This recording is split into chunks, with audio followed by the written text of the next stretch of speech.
Welcome back to the Siloam Plus podcast. My name is Josh Watford, and across the desk from me is... Here I am, John Nicholson with you in again. the flesh. That's right, the only way it comes. I wouldn't want to know what other ways it could come, but glad that you're here. I'm glad to be here. And I know Casey put out a podcast last week, but it's been a while since you and I have actually sat down. 2 weeks. This is 2 weeks for us. And it's just, again, circumstances that keep cropping up. We don't have a set time where we sit down. Maybe that's something we need to look at, maybe, but as if that would really hold up. But right. But at least to give it a shot. But we've also tried that with fishing. Right? Yeah. We've tried to set a time and a day where we just... And it's been over 6 months since we've been fishing, so let that tell you, folks. Yeah. So we got to work on our consistency on fishing and podcasting. That's exactly right. That's a good New Year's which we resolution. Enjoy both quite a lot. That's the thing. We really, really like to do it. It's not one of those chores that we have to do. It's that I feel like the chores that we have to do kind of get in the way of the good stuff. Exactly. So we're going to have to work on those chores. That's exactly right. Working out those chores. And John, another reason why we haven't really been pushing for a podcast is because we've had other stuff going on in the middle of all the Ephesians talk that we've been doing. So we decided to let this podcast to talk about the other things other than the Ephesians stuff that's been going on, which included Rose Sunday with the Judson ladies and Samford Sunday with, just about everybody at Samford. There was a crowd here that day. There really was. But both were just so significant days. And, they are days that we wanted to take a moment with the podcast just to try to capture a little bit of those, some of the significance, some of the significant moments that we, you and I both kind of remembered. Maybe some conversations that came out of that, because they do have some historic significance for us. Both of those days do, and unique, and also not only looking back but looking forward, what may be, because we're anticipating seeing both of those kinds of events happen for years to come now. Right. And so let's start with Rose Sunday then. All right. Why is, just for the people who may not know, why is Rose Sunday even significant in the first place? Yeah, it's a beautiful tradition that I think this was like 92 or 95. I forget which number it was for them. But when Judson, before it closed, this was an annual event. It would be equivalent to what most other institutions of higher education have as their Founders Day. Mm-hmm. It was a day where they would come together and kind of remember who they were and where they came from, what their roots were. And one of the unique things with Judson was this relationship that we did share with Siloam. Siloam was every president of Judson College was a member of Siloam Baptist Church, and every year they would walk over from Judson and come and worship here intentionally on this Rose Sunday to remember their founding and remember those roots. And Judson, to its credit, throughout its history, did remain very faithful and very true to those roots. And, of course, with it closing in the last couple of years, we wanted to find a way to continue investing in and remembering that wonderful legacy, because there are so many, even here in the life of our church, we could start numbering off all the, your wife and two of my daughter-in-laws, and there's just a long list of ladies here in the life of our church. I think of Connie Cook and others that... that are part of that Judson legacy. Right. And so we want to celebrate that. We want to remember that. And it's a good legacy for us to recall. And then, given the current circumstance with Judson's closing a couple of years ago, there's still a lot of grief. There's still a lot of hurt that these ladies are still working through. And to give them a space and an intentional time to be able to gather again, to remember, maybe to grieve a little bit, but also to celebrate the good things that God has done, not only through Judson, but through the relationships that have been built because of Judson, was really a valuable thing. Some people may see it as just kind of a pithy motto, slogan, whatever, always a Judson. But as long as I'm married to a Judson girl, there will always be a Judson. Absolutely, there will be. There is, constantly things that will come up about Judson positively. things that Becca was able to experience and learn and be a part of during her time in Judson that very foundationally shaped her. Absolutely. And just so thankful for so many of those professors that were over there that were a part of that.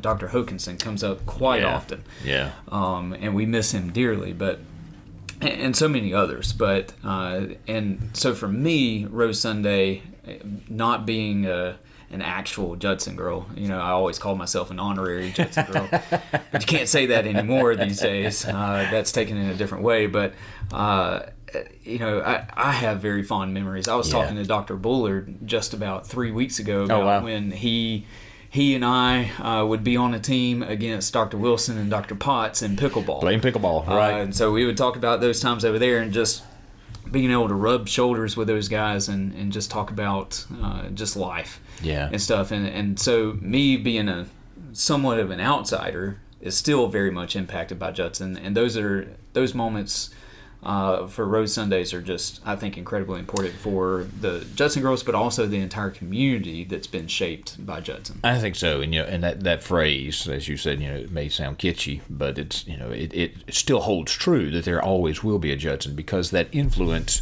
though Judson as an institution no longer exists as such, the influence of that institution continues, and that impact is far-reaching. I was having a conversation with an aunt who is a Judson grad, who's one of her nieces also was a Judson grad, and some of the work that she's doing connecting churches to another college campus. And I was thinking through that and processing, that is a Judson influence, because this other young lady, and again, she was very much involved here as well, part of our ministry, part of our, she takes some of Siloam with her where she is. Right. And so she knows the importance of that connection that a college student with a church locally has, how that influences and shapes that life at that critical moment. And so, those kinds of things. And then you think of people that are, I think of Lily Hodgson, who's in law, and she's practicing law now, or Adele Baker, who's practicing law as well. There are other. I started naming Judson girls. Of course, that leaves all the other ones out that I know. Yeah, you're going to get in trouble. I'm already in trouble with all the Judson women, but just the fact that those stories are still out there, and those people are still making an impact in kingdom ways. And it's just a dynamic thing. And so for us to be able to celebrate that and reconnect that and help them to have a moment to say, yes, our Judson experience matters not only in our life, but it matters for God's kingdom wherever we are. Just another brief story. She was Courtney Tillman, then married Seth. But she and Seth brought their youth group down over the summer, and they did mission work with us here in town. And so those connections, it's not just the influence that is living with the women as they go out. It's even the ones who come back and make an impact still here that's going to live on for only God knows how long. Yeah. And I keep, on that note, I keep a running list. I've got a short list of Judson grads that I'm still pursuing, trying to get them to find their way back to Marion somehow. There are some that are close to the kingdom, right? We're making headway on some of those, but yeah, I mean, your strategy. Oh my gosh. Was to find the boyfriends of the girls at Judson to come and keep them here so that they would stay here. You come in and point. That's why I'm here. That was not the strategy. You employ them here at the I don't know. You employ them here at the church so that when they graduate, they would all just stay here. Yeah, well, the idea was, Josh, that we were going to invest in some young men's lives. I was just trying to find, and so the natural pool was, all right, find me some ministers that are dating Judson women that if they meet Judson women standards, they're pretty good characters. And Thomas Fletcher rose to that height, and you did too. And as I have jokingly said, and let me just emphasize that because Vanessa gets on to me when I say this, but we asked you to come here for 9 months. You've been here almost 9 years now. We just can't get rid of you. Can't get rid of me. Tried to fire me several times, and I just won't pack up my stuff and leave. So. But yeah, and to that, it was a wonderful. I remember driving down to Dothan to meet with you before you came, and one of the questions you asked, do I need to give you a resume? resume? I said, no, I've got, I know, Rebecca, that's all the resume I need, Yep. And she could tell you more than what my resume could tell you. Thinking resume? Yeah, just ask her. But yeah, in those kinds of things, it is just a wonderful legacy that's there. And again, just the faithfulness to that, to its original founding, was to, one, give those women the opportunity to have an education on par with what a man was receiving at Harvard at that time in the 1830s, and then moving forward. But beyond that, also a very Christ-centered, gospel-centered education. And that is one of the things that has struck me, and this fits the bill for both Judson and Samford. And again, Samford has remained true to its founding as well. I'm really grateful for that it seems that that's going to be the direction that it has in the future. That's not been the case. Yeah. The vast, almost all of those schools that were originally founded by Christians have left those roots. Yep. And have become incredibly secular.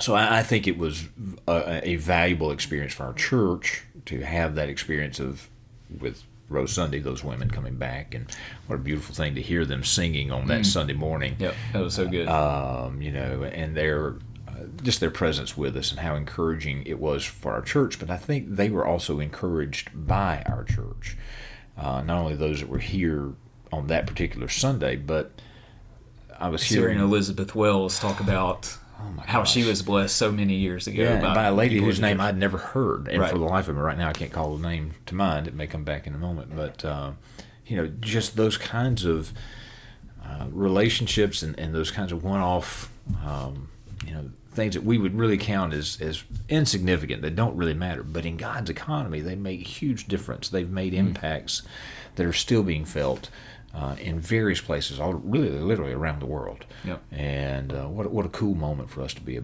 part of. And we're looking forward to continuing that. We'll come back to that maybe in a minute. Yeah. So let's pivot to Samford. This is related, in some ways, right? In many ways, but it's a little bit different. So tell us, again, for people who don't know, sure, why was Samford Day, if whatever we want to call that? Yeah, I don't know what we're going to call it. I'm just calling it Samford Day, for for purposes right now. But why is that significant for us as a church? Yeah. If you happen to be listening and you have no acquaintance with Siloam, both Judson College and Samford University were founded by members of our church family. Judson in 1838, Samford in 1841. It was called Howard College at that time. So, of course, Howard moved to the Birmingham area, and those roots had shifted some, they had changed, but they still claimed and still have. You can go to Samford's campus today, and there is evidence of them acknowledging Siloam and Marion and their root. So we're grateful for that. 5 years ago, Samford instituted what's called the Christian Ministries degree program. And Dr. Scott Guffin, who I happened to have the privilege of attending Samford with at the same time, he and I both are graduates of there. But anyway, he reached out, and they wanted to have a way of connecting those students with that legacy. And so they came down. This was pre-COVID. And the intent at that time was to make it a yearly thing. Of course, COVID came along and knocked that out for 3 years. Yeah, because it was 2019, right? And then 2020 was right around the corner. So this was the first opportunity for them to come back. They are planning to come each year. But in addition to them coming and they go and they visit the chapel at MMI, which is where Howard was established. It's the first chapel that Howard had. And then they go and visit Harry's grave. We're going to be hearing a little bit more about that. What a tremendous story that we'll need to recap via podcast. Maybe we can talk Galen into sitting down with us for a minute. Yeah, that'd be great. And then they came back here and had a if you will, a blessing, not an ordination, but a blessing of their pursuit of study for the purpose of ministry. And so it's a meaning-filled and rich time for those students. But this Sunday was of particular significance for us as a church because though we've had good relationships with past presidents of Samford, this was the first opportunity that we had for a president to be able to come and speak here with us. We've got some background noise going on. But again, so Dr. Beck Taylor, it was the first time in, a couple of generations at least, that a president of Samford University had been able to come and speak at Siloam. And just to be clear, Dr. Taylor was the one that initiated that. He'd heard that the Christian Ministries degree program was coming down for that, and he said, I would love to speak at Siloam. And so we were able to make all that happen. And what a glorious, wonderful time it was, and so encouraging, because just a little more story with the Samford tale, and I don't want to get too deep in the denominational weeds here, but for various reasons, over a period of decades, Samford has distanced its fiduciary relationship with the Alabama Baptist State Convention. At one time, the State Convention appointed all the trustees and so forth, and there were financial commitments, is maybe too strong of a word, but gifts that were made from the State Convention that helped bind those two together. But all of that is now gone. There's nothing that is of any legal binding of the State Convention with Samford University. And there have been a lot of concern, a lot of angst, a lot of questions about whether Samford would stay true to its roots, because there's not a good example out there of a institution of higher learning that was founded by Christians that, once it distanced itself from its founding group, that stayed true. So that's still an open question for the future, but I can say with a great deal of confidence, given the time that we were able to spend with Dr. Beck Taylor, I think we're in good hands for the foreseeable future. He is evidently a man of deep conviction. He is an economist by trade, by his degree and by his training, and I thanked him afterwards for not being a preacher, because we don't need that kind of competition. He brought a fantastic message. He sure did. And it did reveal his heart. But then also spending the rest of that afternoon with him, with those students, and watching him interact with those students, and from time to time praying with those students as opportunity arose in the course of that afternoon, was really a beautiful and vivid picture of his heart and his wife Julie. She is very much part of that lead that is going to be for Samford in the days ahead, and so I'm very encouraged. So it was a really positive and important day for us on a lot of fronts. And we had some good food after too. Oh, man. Yeah. And we got multiple comments about the good food. And one of the things we challenged, and that was a wonderful opportunity, I think, for our church and for the students. And I've heard great comments from both sides of that. We challenged the Samford students to, when they came and sat down, because we wanted them to go first and get their food and that sort of thing, but for them to leave space for our church family to sit down with them. And then also challenged our church family not to do what we typically do and sit down with the folks that we typically sit down with. And they did. We scattered out. We had some really good conversations. And again, I've heard from some of the students how much they enjoyed those moments. But I've also heard numerous comments from our church family about the student or the faculty and staff that they got to visit with, and just how encouraging those moments were. One thing that I'm not sure if our church family knew, but a lot of the parents of the students came, because it was Parents Weekend at Samford. So a lot of the parents came with the students who came. We even had some grandparents here. Yeah, and I was able to talk with several of the parents about what's going on, and they were just, all the parents I talked to were just so appreciative of our church being able to do this for the Samford students, and how much that they feel like their students are getting by coming back to the founding. The parents understood. If the students didn't understand it, I don't know. I didn't get to converse with a lot of them, but the parents understood the importance of the students coming back to the founding place of their institution and get better connected with the roots of what they're about, what they should be about, and be a part of what's going on down here as well. Well, I think the students did as well. And one of the things that, there are a couple of moments that stand out in my mind. One is when they first walked into the sanctuary, how many of them were drawn to the Trinity window, the Scutum Fede over there, where the picture of that, and they were just so overwhelmed with that. But then also at the end of their induction, if you will, when they all came and they stood where I stand every Sunday to give the invitation, what I call the dip there in the floor. There's that little indention where pastors have stood for 180 years and just received people and watched, Christ do incredible things in people's lives. And that's become a place. This past Sunday, Zachary came and made his public profession of faith. We reiterated that he's part of that long legacy there. And these students being able to capture the fact that this is not just about them doing something brand new. They are part of something that's been going on a lot longer than they have. And to be in this physical space where an E.D. King or a Samuel S. Sherman or, Harry, some of these names that are so ingrained in the life of Samford, that they were able to be in that very space that those people were in, gave them that connection. And, and for us as a church, we've tried to focus on that. Last year as we did the Great Cloud of Witnesses emphasis, trying to look back and realize that we're part of a bigger story than just what's going on right here. And it was good for those Samford students, I think, to realize they're part of a bigger story than what's happening on Lakeshore Drive campus there, where Samford's located now. There's more to that story than maybe they were aware of before. And so I think it was an humbling moment, but an eye-opening moment as well for them.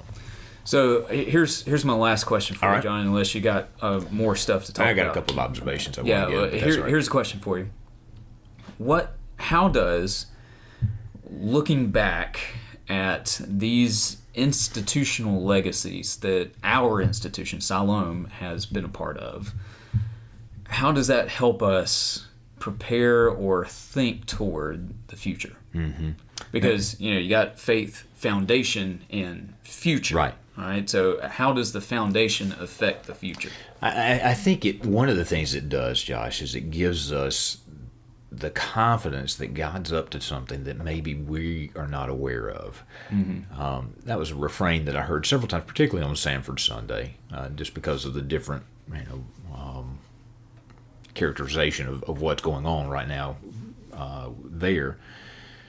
But that the people who put together Howard College back in 1841 couldn't have begun to think about a campus that is home to over 6,000 students now, multiple degree programs, multiple graduate level degree programs, nationally and internationally recognized law and divinity schools, healthcare. Just there's so many facets to what Samford is doing now that I'm sure that E.D. King and Julia Tarrant Barron and Henry Talbert and others in those early days of just trying to get the school to survive, I don't think they could have imagined what that was. What they did was, all right, God, you've given us an opportunity. We want to be faithful with this and provide the seed for whatever you want to do with that. We're in that same place. There are some things that we are part of, relationships in our community, ministries that we are undertaking, ministries we're dreaming about. We don't have any idea what they may become, but we just want to be faithful with them. And by having that foundation, having that testimony, if you will, that story, we see that, God, you can do what you will with that. We just want to put it in your hands and be faithful with it. That's good. Yep. So, I'm looking forward to what God can do in the future. Yeah, and my prayer is that should the Lord tarry, that in the years ahead that people will say they didn't have any idea what they were starting. Yep. But look what God has done with it. Yep. That's going to be great. Oh, it's exciting. I mean, it really is. It's a wonderful thing to think about. Let me share a couple of observations. Your observations. What you got? Well, and both of these came out of some conversations with students and then one with the Judson lady. But one of the students that was here with us, he has grown up his entire life at Shades Mountain Baptist Church. Beautiful, wonderful, godly, deeply gospel-centered church there in Birmingham. It's a large church. But he was talking about the difference in the worship style or the worship setting, if you will, because at Shades Mountain, his words were, there's this wall of sound with the singing. And he said so much so that you really can't even hear yourself sing. He said it was such a beautiful thing to hear the voices in the sanctuary as they sang, and just that being together and being able to worship together like that and know that other voices were being heard. And I thought that was really an interesting comment, something that we take for granted here week in and week out, that is a very different, but I think it's a beautiful thing. It's one of my favorite things, whether it's reciting the Lord's Prayer together and hearing particularly the children's voices. That just brings me joy to hear them, but also our adults and others collectively saying, God, these are things that we want in our lives. We also want to, when we recite the Apostles' Creed, we want to declare these are things that we believe, and to hear that in a collective way, I think is a potent thing, as an important thing. But then the other thing, observation, just from the Judson, and this was from several of those ladies, but just those relationships that they had with members of our church, and some were they were over at the house for dinner regularly, and those kinds of things, really connected, sending Christmas cards every year. To others it was just, they always had a smile on their face. I always felt welcomed, and it became home away from home for me, and how vital that was for them staying connected with their faith through those formative years, and then saying, this is how I live this faith forward. Just really powerful. And again, it just goes to those small things that we often would think this is nothing, but for somebody, God takes that small thing and it becomes a life-changing, life-shaping moment. And again, that's just being faithful in those small things. We still have a working college right here. We in absolutely town, do. that we can have some great impact on. And so grateful for members of our church that are on the staff out there that are making that impact, but we also want to find ways to connect with them as a church family, and we're working towards that. Yep. Well, John, I think September 2022 will be one to remember. I think so, and I think looking forward, 23 and 24 and so forth. I was going to say, it's going to be one to remember, but there's going to be others to remember as well. I think looking forward, that's just kind of going to become part of our September calendar, Rose Sunday and Samford Days, because those are going to be some good moments for us to connect with those folks. Yep. I certainly look forward to those, and I hope our church family understands the importance of those days, and I hope that you all have been encouraged during those days as much as John and I have. I look forward to more of those and more connections that we can make with those students moving forward. So, absolutely. Any last thoughts? No, just so grateful for our church family, how you have embraced this year of celebration, and we're looking forward to, and we're working through how we're going to bring all that to culmination in late January. It's going to be a joyful thing as we do look back, but with an expectant eye toward what God has for us in the future. Yep, certainly. Well, until next time. See you then. Whenever that'll be. Hopefully sooner rather than later. Maybe we'll go fishing between now and then. There we go. I like it. Let's make it happen. We'll see y'all later. All right.